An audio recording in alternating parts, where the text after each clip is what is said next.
Terima kasih. Selamat malam saudara sekalian dan Tuhan. Saya akan membawakan seminar kesehatan saya pada malam hari ini. Saya akan percepat ya mengenai jantung koroner. Tentunya semuanya kita sudah mengetahui apa itu jantung koroner. Bahkan sudah ada yang pernah membaca. Faktanya, saya ambil data ini saya mengambil datanya dari Indonesia. Sebagai fakta, penyakit jantung koroner merupakan penyakit nomor 1 di dunia. Dan di dunia setiap 3 detik ada yang meninggal karena penyakit jantung koroner atau stroke. Dan 1 dari 10 orang, khususnya di Indonesia, meninggal oleh karena serangan jantung. Dan 7,4 triliun total biaya pelayanan dihabiskan untuk penyakit jantung dan terbanyak dari seluruh jenis penyakit di tahun 2016. Jadi di antara penyakit-penyakit dari antara seluruh penyakit degeneratif, inilah penyakit jantung yang termasuk penyakit nomor 1 untuk di dunia dan nomor 2 untuk di Indonesia. Ini datanya, saya percepat. Dan seperti kita sudah mengetahui bahwa posisi jantung itu terletak di dalam rongga dada atau bahasa medisnya dibilang mediastinum, di antara kedua paru kiri dengan paru kanan. Anatomi posisi jantung. Jadi jantung itu seperti kepalan tangan kita masing-masing, kita taruh di tengah dada, rongga dada kita, di antara paru kiri dengan paru kanan, tepatnya di belakang mediastinum atau tulang sternum pada tubuh kita. Nah, seperti kita ketahui, jantung ini adalah pembuluh darah, arteri koroner ini adalah pembuluh darah yang memberi makan jantung. Jadi jantung itu mendapatkan darah untuk kehidupannya, untuk oksigennya, bukan dari darah yang masuk dalam jantung, tetapi dari namanya arteria koroner. Arteria koroner itulah pembuluh darah khusus yang menghidupi jantung. Dialah yang akan menyuplai oksigen dengan makanan, sehingga jantung itu dapat bekerja dan dapat memompa seluruh darah untuk memenuhi kebutuhan kehidupan. Apakah penyakit jantung koroner? Seperti kita ketahui semuanya bahwa arteri jantung itu ada arteri kiri, arteri kanan, dan ada di depan di anterior intraventricular artery. Dan ini di bawah merupakan gambaran plak atau lumen pada pembuluh darah. Ada bagian-bagiannya, ada bagian dalam, bagian tengah, bagian luar, atau di medisnya yang terkenal dibilang bagian tunika intima daripada pembuluh darah kita. Penyakit jantung koroner ini adalah gangguan fungsi jantung akibat otot jantung kekurangan darah karena penyumbatan atau penyempitan pada pembuluh darah koroner akibat kerusakan lapisan dinding pembuluh darah atau seperti yang disebut dengan aterosklerosis. Seperti kita semua ketahui, jadi pembuluh darah koroner itu tersumbat.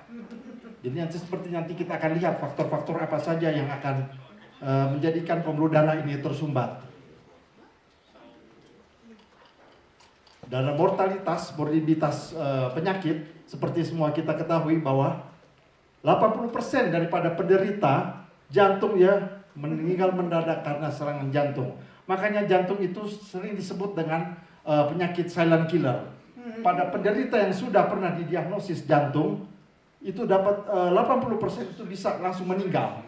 Ya, 80% dapat meninggal dan 50% diantaranya tanpa gejala belum diketahui. Contohnya pernah saya simpel saja cepat. Waktu saya pernah di Indonesia ya, di emergency, ada orang datang biasa saja, turun dengan mobil biasa, tapi dengan jangka waktu 3 menit langsung kolaps. Langsung kolaps dan langsung meninggal. Kita sempat juga lakukan tindakan CPR dengan intubasi saya lakukan, tapi tidak tertolong itu pasien karena harus jantung itu harus sampai 2 menit golden period daripada jantung harus segera dilakukan tindakan bypass atau tindakan kateterisasi PCI memasang sering, itu harus cepat karena golden periodnya itu 2 menit sampai 5 menit. Tidak tahu kalau sekarang sudah berubah. Kalau menurut American Heart Association itu waktu di Indonesia saya masih pakai patokan itu 2 menit sampai 5 menit. Nah, inilah yang dimaksud dengan aterosklerosis. Aterosklerosis, atero adalah lemak, sklerosis adalah pengerasan atau penebalan daripada pembuluh darah. Jadi pada jantung itu, pembuluh darah itu yang menjadi masalah adalah di arteria, di pembuluh darah koronernya. Bukan di dalam jantung, darah dalam jantungnya, tapi pada pembuluh darah jantung arteri koronernya, di mana dia tersumbat oleh bisa karena lemak itu, sehingga suplai makanan dengan suplai oksigen tidak ada. Seperti contohnya sawah. Jadi arteri koroner itu seperti sawah, kita ada sawah, ada irigasi, ada air, tiba-tiba teprop itu untuk air-airnya itu, jadi sawahnya tidak terairi semua oleh air, sehingga banyak yang padi-padi yang mati, tidak semuanya bisa hidup karena membutuhkan air. Begitu juga dengan jantung ini. Nah, penyakit jantung koroner ini dapat dilihat. Ini contoh daripada pembuluh darah yang normal. Pada normalnya pembuluh darah ini seperti ini. Ini dia sudah ada yang kuning ini sudah ada penebalan pada pembuluh darah atau disebut dengan coronary arterial disease minimal. Ini biasanya belum ada gejala.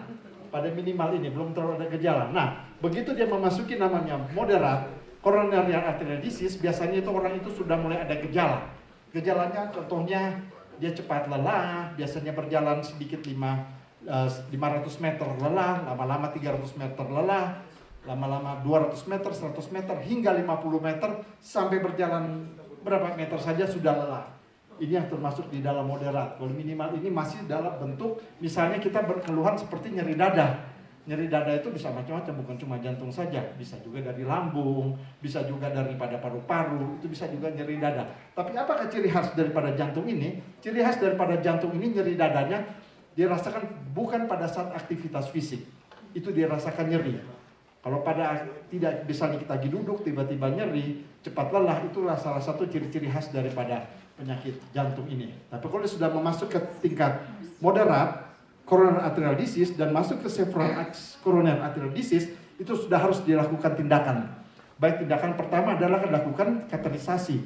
Sesudah kateterisasi itu akan membuka pembuluh darah dan akan dimasukkan kontras ke dalam untuk melihat pembuluh darah mana yang akan tersumbat. Jadi masukkan stent itu bukan untuk pengobatan, tapi untuk mendiagnosis atau arteri angiografi namanya, itu untuk melihat membuka pembuluh darah. Sesudah itu akan dilakukan tindakan-tindakan seperti CABG atau pemasangan stent atau tindakan operasi bypass pada jantung. Nah, ini kita lihat penyakit jantung koroner itu bisa pada pasien usia menikah, bisa juga pada ibu menyusui, bisa juga pada bayi balita, anak sekolah, dewasa, bahkan sampai di usia lansia. Di sini kita lihat usia-usia ini pun rentan bisa terkena jantung. Nah, kita langsung masuk tanda dan gejala. Sign and symptom adalah penyakit jantung koroner adalah tanda gejala khas daripada penyakit jantung koroner adalah keluhan rasa tidak nyaman di dada. Jadi kalau saudara seperti kita rasa seperti mah ini, hati-hati. Itu bukan sampai mah biasa. Biasanya itu kalau di medis bilang itu adalah penyumbatan pada jantung bagian anterior daripada pembuluh darah koroner bagian anterior. Jadi hati-hati kalau kita rasa tidak nyaman di dada, baru rasa itu biasanya berlangsung lebih dari 20 menit saat beristirahat atau aktivitas disertai gejala keringat dingin atau gejalanya seperti lemah, rasa mual, dan pusing. Kenapa gejala-gejala ini terjadi? Keringat dingin, lemah, rasa mual, dan pusing oleh karena perfusi oksigen daripada jantung itu tidak bisa menyebar sampai ke seluruh tubuh. Jadi tubuh kekurangan oksigen oleh karena jantung tidak mampu menyuplai oksigen ke seluruh tubuh. Oleh karena apa? Oleh karena ada penyumbatan tadi, arteriosklerosis. Jadi dia pada koroner sehingga jantung tidak mampu kuat memompa sehingga bisa menyebabkan gejala-gejala ini pada tubuh kita. Jadi kita sudah bisa melihat. Nah, ini dia tempat nyeri pada gangguan jantung. Jadi kita sudah bisa mengetahui dari sekarang gejala-gejala awal. Misalnya kita dulu nyeri di tulang dada. Baru kedua di belakang tulang dada dapat menjalar sampai ke leher kita nyerinya. Baru dari dada menjalar ke bahu dan bahkan dari dada menjalar ke rahang bisa sampai dada. Nah, ini seperti saya bilang tadi, di ulu hati sering dirasakan seperti sakit mah. Ini hati-hati. Ini adalah bagian anterior daripada arteri koroner. Jantung bagian arteri, kalau di EKG elektrokardiograf, ini yang menunjukkan bagian anterior ada infark pada anterior. Ini yang hati-hati, seperti gerak mah biasa, padahal itu sudah awal daripada gejala jantung. Dan di daerah punggung di antara kedua belikat. Maaf ya, saya percepat karena waktu.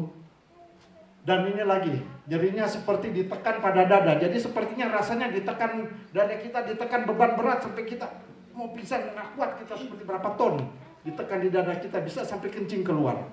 Kita nggak sadar, kotoran kita bisa keluar, karena perasangan pada saraf simpati kita ditekan, itu bisa menyerang bisa sampai kencing atau kotoran kita bisa keluar kalau ada serangan jantung ini.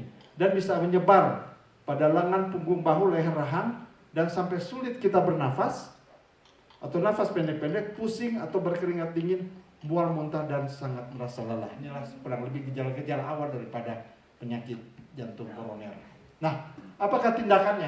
Biasanya kalau kita datang ke dokter, ahli, bisa konsultasi dengan ahli kardiologis, biasanya ini dilakukan intervensi koroner, yaitu dilakukan kateterisasi dulu, mau dilihat dulu di mana kan bagian-bagian pembuluh darah jantung itu yang tersumbat. Jadi dimasukin alat, itu bisa dari tangan, bisa juga dari paha, dimasukin selang, itu akan berjalan sampai jantung. Dan biasanya pasiennya itu dalam keadaan sadar, tidak dibius total. Dia bisa tahu, maksudnya sadar, bisa nggak bius total pasiennya ini. Nah ini. Dan kedua, dan berikut, nah ini pemasangan stent atau koroner PCI dan operasi bedah. Jadi dua tindakan inilah biasanya dokter-dokter ahli kardiologis lakukan tindakan apabila terjadinya penyumbatan pada arteri koroner, yaitu dua, pemasangan stent koroner PCI. Biasa dulu ada teori bilang bisa 3-5 tahun, tapi sekarang sudah canggih, bisa seumur hidup. Jadi nggak perlu lagi dilepas, dia punya untuk stentnya itu. Dan yang ketiga, operasi bypass kita kenal, yaitu diambil pembuluh darah dari kaki kita, bisa ditempel di jantung kita. Nah ini dia, seperti saya bilang tadi, ini dia untuk pemasangan stent. Dan juga pengobatannya bisa juga menggunakan obat-obatan seperti aspirin, pengencer darah. Jadi kita bisa gunakan obat-obatan dan pemasangan stent. Dan ketiga, operasi bypass yang seperti kita ketahui. Maaf, saya percepat. Nah, faktor risiko penyakit jantung koroner ini bisa dimodifikasi dan tidak dapat dimodifikasi. Nah, tidak dapat dimodifikasi ini artinya sudah dari sananya. Kalau ini masih bisa didapatkan dari karena pola hidup. Yang tidak bisa dimodifikasi adalah usia laki-laki lebih dari 45 tahun dan perempuan dari lebih dari 50 tahun, dan gender laki-laki lebih banyak dari perempuan. Kenapa pada laki-laki serangan jantung lebih banyak dari perempuan? Oleh karena laki-laki tidak memiliki hormon-hormon untuk seperti hormon menstruasi. Jadi hormon-hormon pada wanita itu, hormon pada saat dia menstruasi itu, dia bisa melindungi itu jantung. Jadi mau bicara panjang, kita mau bahas lagi panjang itu. Jadi karena laki-laki dia tidak mempunyai hormon untuk seperti perempuan menstruasi, makanya dia akan cepat sekali untuk kena penyakit jantung. Dan riwayat keluarga untuk penyakit jantung. Jantung itu banyak, ada katup, ada penyakit katup jantung dan lain-lain. Nah ini yang didapatkan oleh karena kehidupan kesalahan kita sendiri. Biasanya merokok, puji Tuhan kita pada nggak merokok semuanya, udah aman. Kedua, hipertensi. Ada hipertensi ini potensial untuk jantung. Jadi mesti kontrol tekanan darah kita. Kita mesti kontrol tekanan darah kita supaya jangan sampai tinggi. Ini faktor risiko juga, bisa stroke, bisa kena juga jantung koroner. Dan diabetes. Kenapa diabetes? Pembuluh darah kita itu tidak kuat, bisa hancur karena diabetes. Makroangiopati, mikroangiopati dokter bilang. Jadi pembuluh darah hancur, saraf juga bisa hancur. Dan kadar kolesterol HDL yang rendah, ini yang kolesterol yang dibutuhkan tubuh, dan kegemukan. Dan kedua, kurangnya aktivitas fisik. Nah, kurang bergerak ini juga bisa menyebabkan penyakit jantung koroner. Nah, ini sudah mau habis. Nah, ini dia time muscle-nya waktu dari awal gejala. Jadi intinya diperlukan oleh dokter itu adalah terapi perfusi untuk di bagian medis. Pada perfusi itu di mana sesegera mungkin otot jantung itu mendapatkan suplai oksigen. Harus segera diberi oksigen agar dia terselamatkan tidak sampai dia mati banyak di punya otot jantung. Nah, terapi-terapi perfusi secepatnya harus dilakukan agar sebagai pelayan pasien itu tidak menjadi lebih buruk. Nah, sebagai pencegahan biasanya di dokter itu dikasih obat-obat seperti aspirin, antikoagulan atau pengencer darah, dan juga beta blockers untuk blood pressure untuk dapat menurunkan tekanan darah agar tidak naik, bisa cepat menyembuhkan plak, plak bisa menyebabkan emboli, emboli bisa menyebabkan pecahnya pembuluh darah, penyumbatan pada pembuluh darah, dan juga diet dan diabetes. Di sini pencegahannya diet yang bagus, mungkin Pak Firdaus bisa lebih paham tentang diet-diet, lebih bisa disampaikan, dan diabetes dan edukasi dan exercise. Nah, intinya di sini penyakit jantung koroner dapat dan harus dicegah. Menghindari dan mengontrol faktor risiko, yaitu seimbang gizi. Kedua, jangan merokok. Ketiga, hindari dan atasi stres. Dan sehat ya, awasi tekanan darah dan teratur olahraga. Tetapi bila sudah terjadi, pengobatan optimal seumur hidup harus dijalankan. Kiranya saudara-saudara kalian, kita menjaga tubuh kita ini Ka'bah Allah. Bagaimana kita harus menjaga tubuh kita daripada hal-hal yang merusak Ka'bah Allah ini. Kiranya Tuhan Yesus memberkati.